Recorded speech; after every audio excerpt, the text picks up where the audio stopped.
Anyway, this session, we really want to talk about the experience of rugby off the pitch and how we create experiences that will attract people to the game. So just as a quick sort of brief introduction, Francois Clement, thank you, has sent us a couple of slides of some of the iconic stadiums that he's been involved with, and Populous, the design company with which he works, have been responsible. The Aviva Stadium, I think, is one of the most recognizable, distinctive stadiums in world rugby. And he's going to talk a little bit about how design and stadiums themselves really enhance the experience. As we were talking the other day, I started my rugby watching experience in the old days, a long time ago, at Carisbrooke in Dunedin, where you had to avoid streams of water flowing from spectators in the concrete stands. We've certainly advanced a long way since that time. We also have Marizanne Grundlingh here from South Africa. She has done tremendous work on trying to understand the way in which we represent the rugby experience, the rugby past, having published on the Springbok experience, and more recently done work on examining the psyche of the move from Newlands Stadium to the Cape Town Stadium, moving from one of the oldest rugby venues in the world to a completely different context. Barry, Hannon, we couldn't have a session on the rugby experience without the International Rugby Experience being represented. This great facility and series of experiences for spectators will open in Limerick next year, and he'll talk a little bit about that. Matt, great to meet you.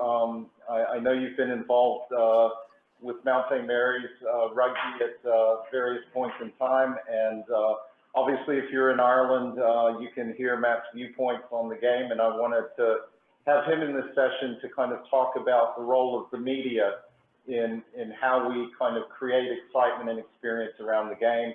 And then finally, Benn Dunn is here, who is the promoter and organizer of the 1874 Cup, which is one of the main reasons we're here this week. We're extremely excited to have the New Zealand All Blacks in Washington, D.C. To play the USA Eagles in what I think will be an annual event where we'll bring leading clubs from around the world. So let's hope some of the other countries kind of make the grade next year, Ben. But you know, thank you everybody for joining us. So I wanted to start with Francois. You've been generous in kind of showing us some of the slides, but tell us a little bit more about how design and thinking about a stadium maybe varies from place to place, but how important that becomes and as a place and a space of identification for spectators. Yeah, good morning and good afternoon to all of you. Just to pick up on what you said at the end of the last session, you were talking about the rugby path, and I did really quickly change my background because this is the rugby path. This is the way to Lansdowne Road, and this is Barry is also in Ireland there for the moment. I mean, there's a lot of link with Ireland on the way people can feel the experience of a place. And if you would like, if you can move to the next slide, because I was talking about crafting active, valuable experiences. And if you move the slide up, we need to identify really quickly what are the protagonists of the show. There is one, the players, because there are people playing, but then suddenly you also have spectators starting to look at something, but it's not like in a cinema or in a theater. You have potentially interaction, and interaction means that you need a place, then a facility to cater for the place where the people will be together. And then if you next slide, you go up, and there's three beautiful examples there, because you have the Principality Stadium there, you have the old Dunedin, the new Dunedin Stadium, and on the left-hand side you have the Viva, and that which are all stadiums that we have designed. That if you move to the next page, this is where it becomes interesting. If you can slide up to the next image.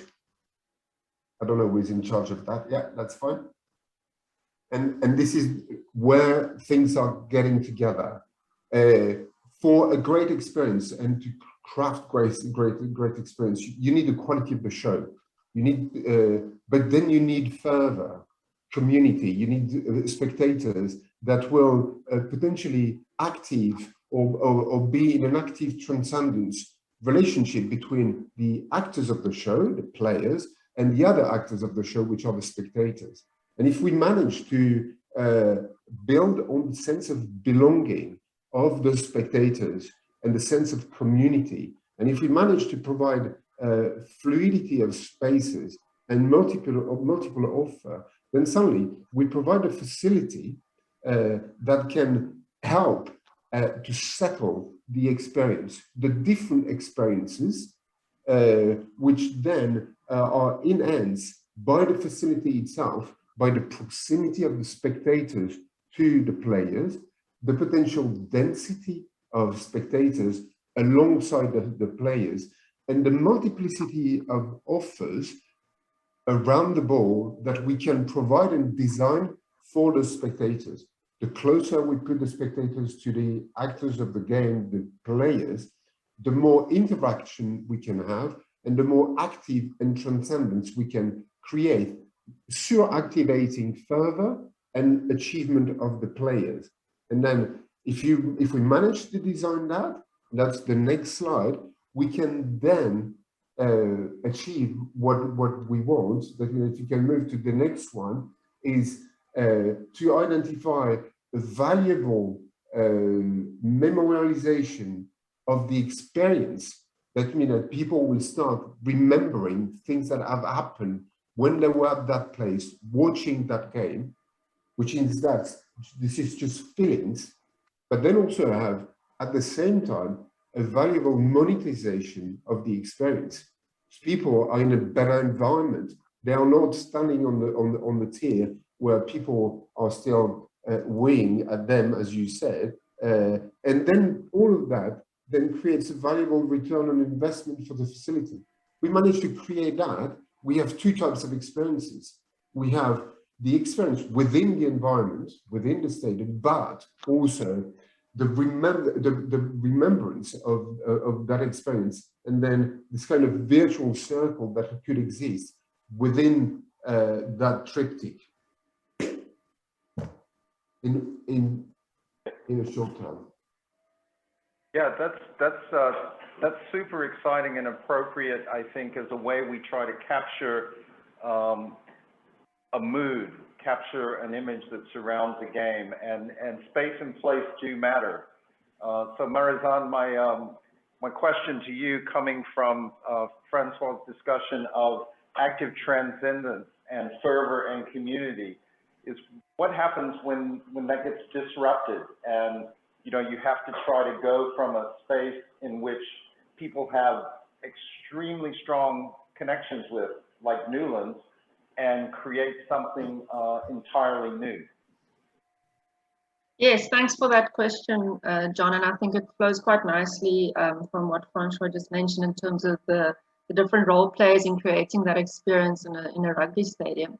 So just for a bit of context, Newlands is situated in the southern suburbs in Cape Town, and since 2019, the move has been kind of imminent for them, or the franchise, the Stormers at least, the commercial arm, to move to the Cape Town Stadium, which is in Greenpoint along the seaside in Cape Town. And there's a lot of debate around this, and a lot of the debate stems exactly from the type of memories that will be, for lack of a better word, lost through the physical movement of, or actually the movement of the team, but the actual Newlands Rugby Stadium being demolished. So my research looks at the kind of intangible aspects of the memories associated with that particular stadium. Newlands, as many of you will know, is the oldest rugby stadium in South Africa and one of the oldest in the world. And so it's a little bit different to what's happened at the Aviva Stadium in terms of the location remaining the same, because there's going to be a complete demolition of the stadium. And so I'm really interested in the intangible aspects, not so much the facility itself, as Francois has mentioned, but what happens in the talk around the facility. So I've spent quite a lot of time speaking to vendors outside of the stadium, as well as going to informal events such as the sleepover in the stadium, which is more for parents and children, as well as kind of having the lived experience of going for a braai at one of the local high schools across the road from the stadium. So I think a lot of the times heritage is kind of built around the infrastructure or the bricks and mortar, the more tangible aspects. But what I'm interested in is how those memories and experiences are based on kind of the more local histories of the people attending these games for a very long time. And given the South African context, we know that it's complex. We know that the meaning of Newlands has changed and shifted over its 100-year history. And so that's really what my research is interested in currently, yeah. Thank you. You know, and I think that's a really good segue over to, I'm going to come back to Barry on how we kind of represent that. But coming to Ben, I think, you know, one of the exciting things is the memory of the experience that you have and the creation of incredible experiences. And sometimes you don't know what the result is going to be. I've talked to 6 panelists this week, all of whom, including myself, were at the Olympic Stadium for the amazing pre-Olympic match between the All Blacks and the Wallabies. It was 39-35, one side up, one side gained momentum, and just a tremendous match. And so we all remember that, whether we have an identification with that as a stadium, because it's not a normal rugby space that we had at that time. So when you're bringing an event like the 1874 Cup into a stadium that primarily hosts American football or any other venue in the world, how do you go about it as a promoter to kind of build up the hype that will help people sort of remember what they experience? Yeah, thanks, John, and great to be here. Thanks for having us. Look, our approach when we look to create events and promote events, there's a number of factors that come into it, and a key one is the venue, and obviously the city. We like to say we want to take iconic teams to iconic cities to play in iconic venues. And back to Francois' earlier point, when we plan that, particularly for a team like the All Blacks, we want to create a great experience for the players themselves. If you're taking them to a city that they haven't been to and a venue that they would love to play in, it gets them interested, and then it's a smoother process along the way. So that's really important. The last time we brought the All Blacks to the US was a very famous match, and you talk about memories, and it was to play Ireland in Chicago. And of course, Ireland beat the All Blacks for the first time in their 100+ year history. And that alone, now, if you could guarantee that type of event and memory and experience, you'd do very well. But of course you can't. But we come back to ensuring that the product is authentic. That's the first thing, particularly when we look at a market like the US. It's the next decade, rugby will become more and more about the US. But they're an educated sporting public. If you bring the authentic brands and the authentic product, they have iconic cities, they have iconic venues, and that's setting the stage to let the performers do their thing. And occasionally you capture lightning in a bottle, where you'll get an incredible game. But if we stay true to those core principles, then you're on a path to creating some great memories. Thanks, Ben. And that's a perfect kind of segue over to Matt, because you talked about authenticity. And Matt, coming from an insider perspective, where you've been involved with the game for many years before presenting your thoughts on the game or presenting a match, what role do you think experts have in kind of creating an atmosphere and framing the environment, whether that's in an iconic stadium or with an iconic team or a great matchup that's about to take place? Oh, I think that they have a great role. I think if you turn off the commentary on a game, the game certainly drops, even wonderful games. And we also know that great commentators, Bill McLaren, the voice of rugby as a boy when I was growing up, called all the Five Nations, it was then that they add to it. And the media can definitely add to it. But I think if you know what we've just seen from the speakers just coming through there, is it's an environment. It's an absolute ecosystem that's dependent on each other. And at the top of that, you've got product.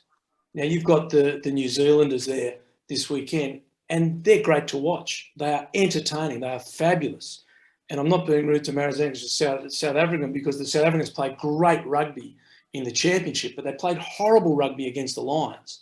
And to market and sell that Lions series, it was impossible. I know the numbers just dropped, just hemorrhaged off the TV screen. So you've got to have product. You've got to have a product. And that's why the Six Nations is so good. People love it because of all the things everyone's just said. When I was coaching Scotland 18 years ago, when we played England, the first game after they won the World Cup in 2003, the next game was in Edinburgh against Scotland. And they estimated that one weekend was over £100 million that the game brought into the city. And that happens every weekend in the Six Nations because it's an event. They come to go to the pubs, to have the food, to hear the songs, to walk to the ground, to listen to the national anthems, and then to see a great iconic game and their heroes in these unbelievably historic venues. And then if they can't go to that game, they want to hear it from the media. But if the media, my role is to be honest. So I'm not going to say to anyone, that's a great game when it was rubbish.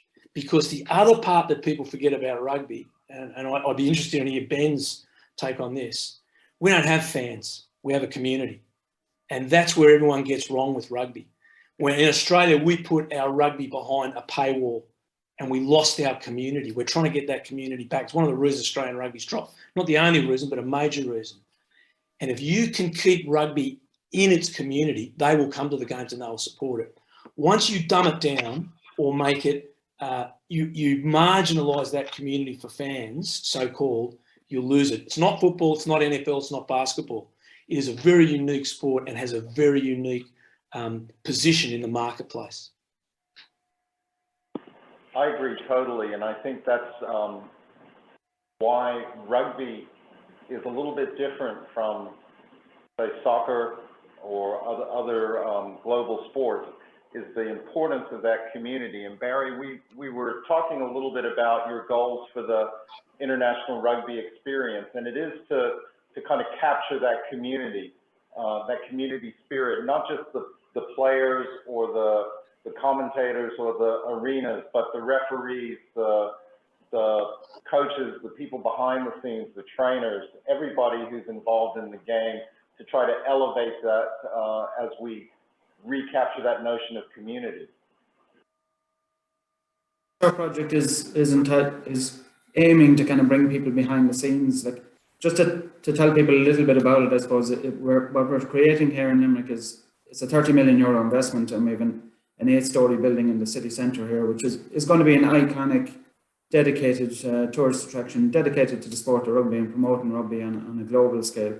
So what we're trying to do here is tell stories about the game. It's entirely state-of-the-art, interactive, audio-visual experience. And I suppose where the idea originates from is JP McManus and the McManus family, I suppose, are very invested in sport here locally in Limerick. JP is a racehorse owner himself, but golf, they have a hotel in Adair Manor that's bringing the Ryder Cup, has invested in GEA to promote Limerick to Irish champions, I suppose, locally, invested in soccer, and I suppose he wanted to do something for the sport of rugby. And the McManus family like the fact that rugby brings communities together. And I suppose they've been good friends with Paul O'Connell and Keith Wood over the years. So Paul, as our chairman, again, wanted to get involved and see what could be done for the sport of rugby. And ultimately, they've two goals. One, to bring football back to Limerick city centre, where retailers kind of taken a small bit from it. But the main goal of the project here is to bring new eyes to the sport. So what might be unique to us that isn't around the rest of the table is, okay, we're looking at the fans of the game, but we know we need to look at non-fans, what we call future fans, I suppose, that have a passing interest in the game or don't have any interest in the game, and to find a way of engaging them in that community. So again, when we looked at what can be done for the sport of rugby, there is the grassroots investment, and that's been explored and done to a certain level. But I suppose what we're trying to do here is to bring a new audience into the community. And like for us, the goals when we look back in 5 years after opening, we are open next September, but 5 years down the road, if you ask us what the goals are, this is a not-for-profit project. It's not to make €1 million somewhere along the way. The goals for the project are, okay, firstly, there's the Limerick piece of bringing people back into a city centre where retail is kind of degenerated part of it. We'd like to be part of that regeneration. But ultimately, if you ask someone, what do we want to be in 5 years' time? It's to have brought people to the game, and not necessarily have brought someone to the game that's a world superstar or anything like that. It's to kind of have bulked out the communities along the way. So to teach people about some of the other roles in the game too. So yes, we'll be telling iconic stories that people know about. We'll have plenty of stuff in the building for avid fans. So we'll be telling the stories everyone knows, but from a unique perspective. And we'll be giving those people facts and figures. We'll have something for the family fun seekers, which will make it a great day out. But for the future fans, as we call them, those that don't know enough about the game, we'll be telling those unique stories, whether that's in different parts of the world where the game is played, or telling the stories that everyone thinks they know from a different perspective. And that's not necessarily players, it's coaches, it's team doctors, it's kit men, everyone around the game. We'll have those people on screen and telling stories. So I guess one of the main messages is there's a role for everyone within the game, within the community. And if you don't want to be an elite player or you don't want to play the game at any level, get involved in your local club, get involved and give back to your community. And actually, there's a community to be built around the sport. That doesn't necessarily mean that there's a role for everyone, and doesn't necessarily mean you have to be great at the game. I think that all of the things that each of you are talking about is how we capture community, authenticity, and create experiences that mean something, particularly in the rugby world. The challenge we've got in the United States is we have an organic community that's quite large. World Rugby says we have 45 million people who identify with rugby and supporters of rugby, which is the largest current audience in any country. So if we are sort of designing, developing experiences around the sport, let's say, Francois, from a stadium perspective, or Ben, as we promote these events, how do we take rugby to the next level? Today we announced that the USA is bidding for the subsequent World Cups. A lot of matches may end up using existing venues. We have some challenges because of the size of the rugby pitch. So what's the direction you think that we could do to kind of enhance rugby experience here in the US? Kind of an open question. Ben, do you want to go? Yeah, I'll go first. Look, the NFL stadiums that we look at, they're not a natural fit. They tend to be too narrow, and so that's a conversation that starts on a number of levels. But I think to your point, how do you grow the game and really stimulate the game? A World Cup will certainly do that, and the World Cup will do that on a number of levels. First of all, from an investment point of view, from World Rugby, which is extremely important. And second of all, it sharpens the focus of every rugby playing nation on this market, because they need to be present, and they want to be present. And probably the key challenge there for the USA is ensuring that you have the key pillars in place and working in unison. and that is grassroots and development. It is pathways, and then it's the elite competition. And so USA Rugby and the MLR, and the MLR's come a long way, and it's certainly on a path, but ensuring that it's in both of their interests to work together, and really get behind something like a World Cup. If you can do that, then that's an incredible catalyst. And yeah, for all the reasons already discussed, the US market is there, it's established commercially, it's extremely lucrative, but you need to give it a reason to get behind it, and a World Cup would certainly do that. Yeah, I think that there is that, and then there's also the question of the unicity of the experience.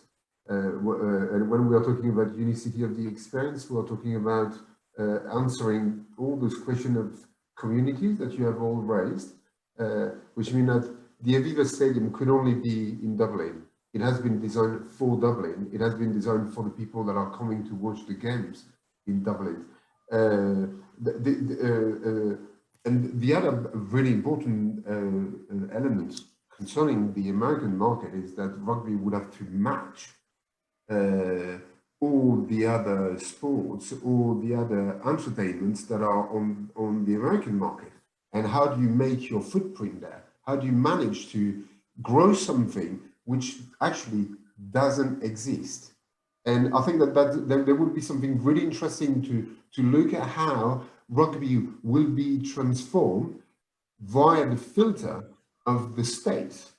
Because in the States, sports exist. Sports is part of your communities.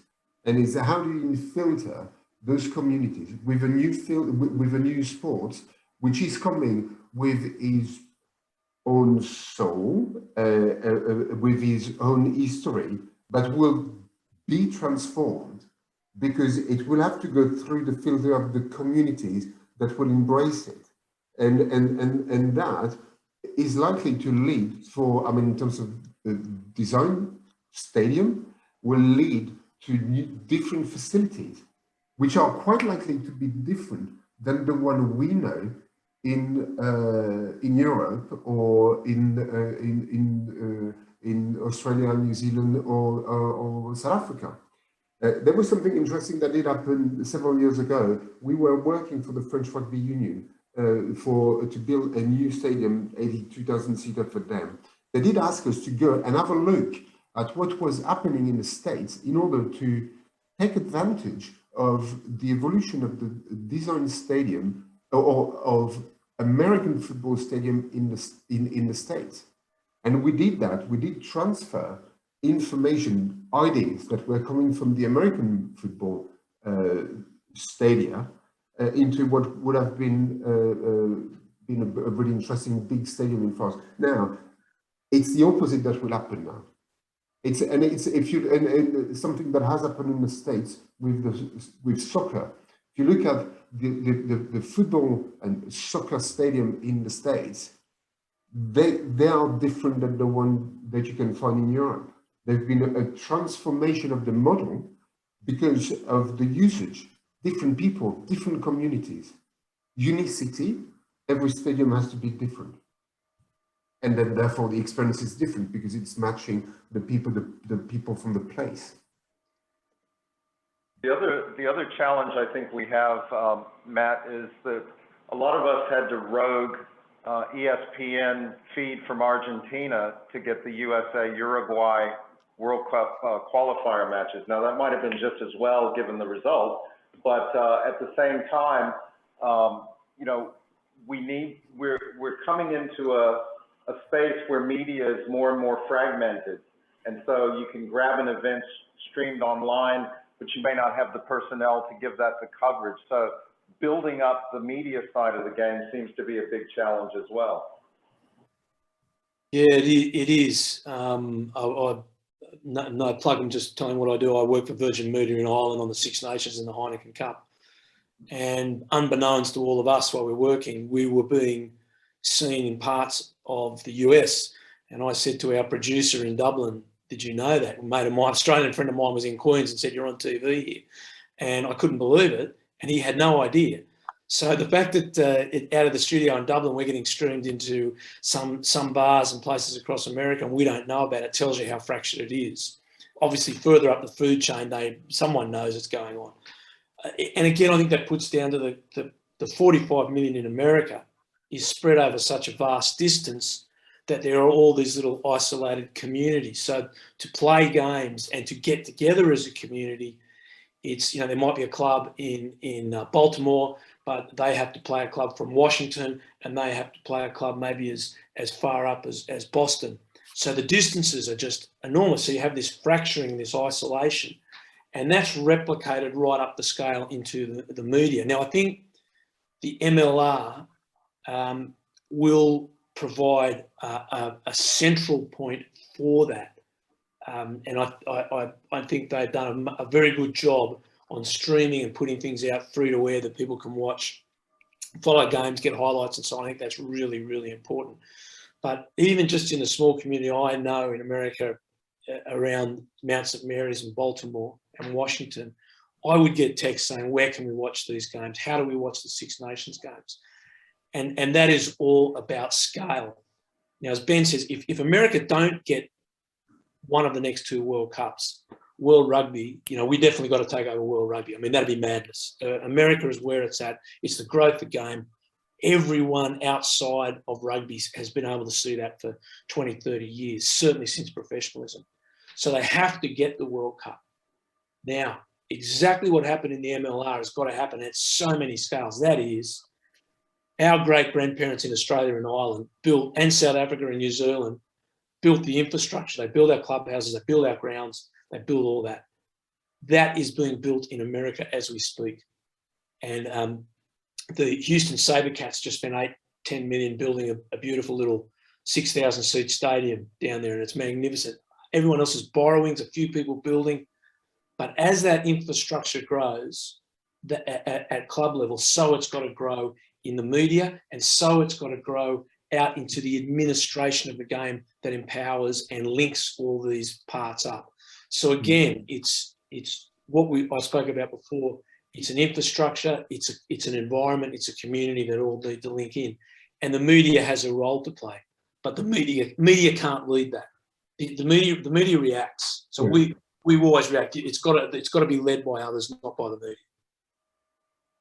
Yeah, and I think we're at an exciting time where we're starting to get more players who are willing to come over here, even if they're late career, but who have a reputation, or coaches like Hannon coming to coach in Houston, Clarkey coaching in Seattle. So we're getting, international coaches, international players in, which I think helps kind of elevate the game a bit. And of course, Barry, growth of rugby popularity in the United States has got to be good for Ireland and good for the International Rugby Experience because of the huge diaspora community. Yeah, it's certainly a massive part of our target market, and a lot of Americans in this country, even presently in this country. So yeah, certainly part of it. We look forward to kind of expanding that market, and I suppose naturally the stories within the game I think will gravitate towards an American audience. If someone is looking for a fun day out, I think some of the stories we'd be telling around the game, and that story of the journey of a player almost from the grassroots level in their community to learning the skills, to learning the laws of the game, to becoming part of a team and becoming a legend of the game.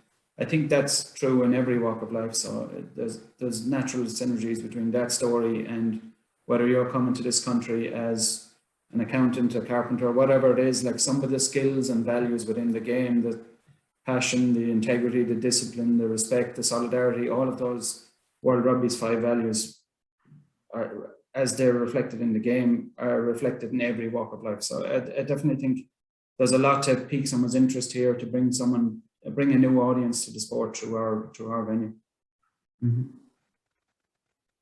Absolutely. Marizanne, I can't get through an entire session on the rugby experience without mentioning Invictus. I confess I watched it this past weekend again to get hyped up for the week.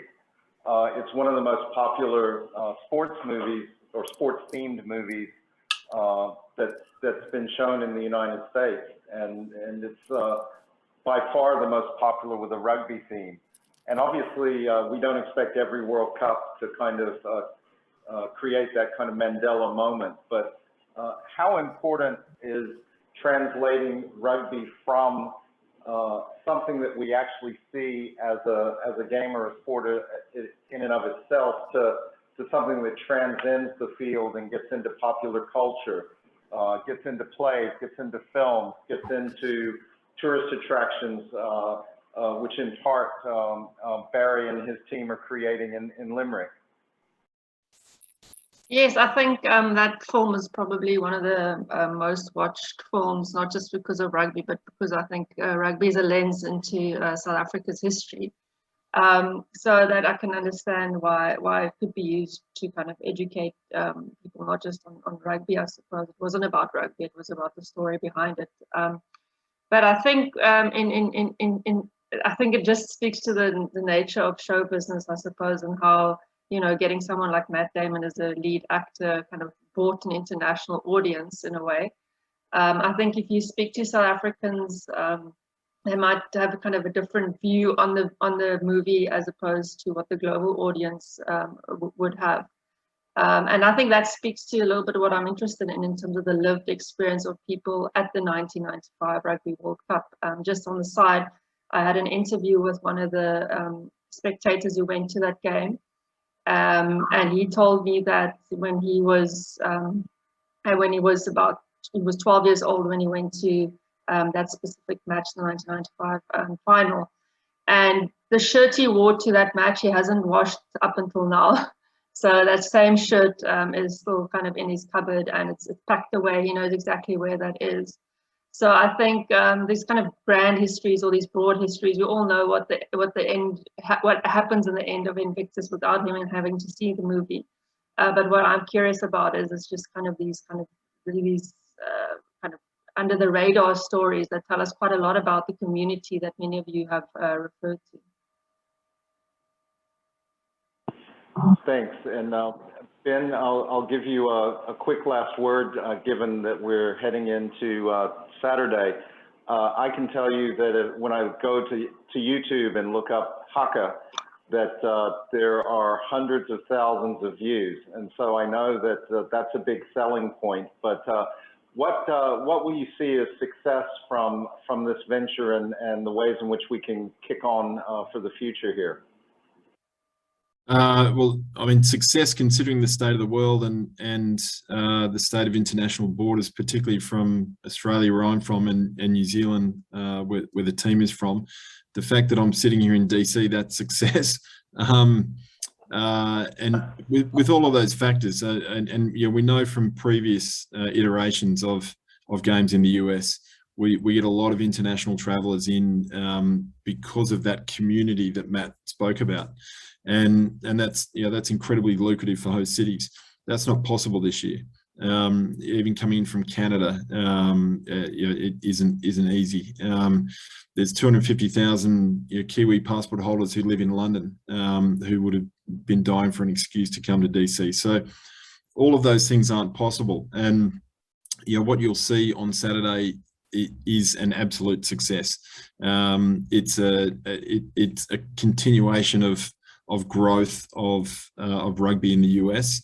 You know, where it's, yeah, for a live events business like ours, it's been an interesting 18 months. So to be able to be back out and actually staging major events is fantastic, and it's all a journey. It's always a progression, you know, to move forward. So I know the team's really excited to be here. Both teams are really excited, and we've had tremendous support from Events DC, from Old Glory MLR team. They've really got in behind this project. So it's a celebration of rugby, which is what we're all talking about, and that's a unique celebration in sport.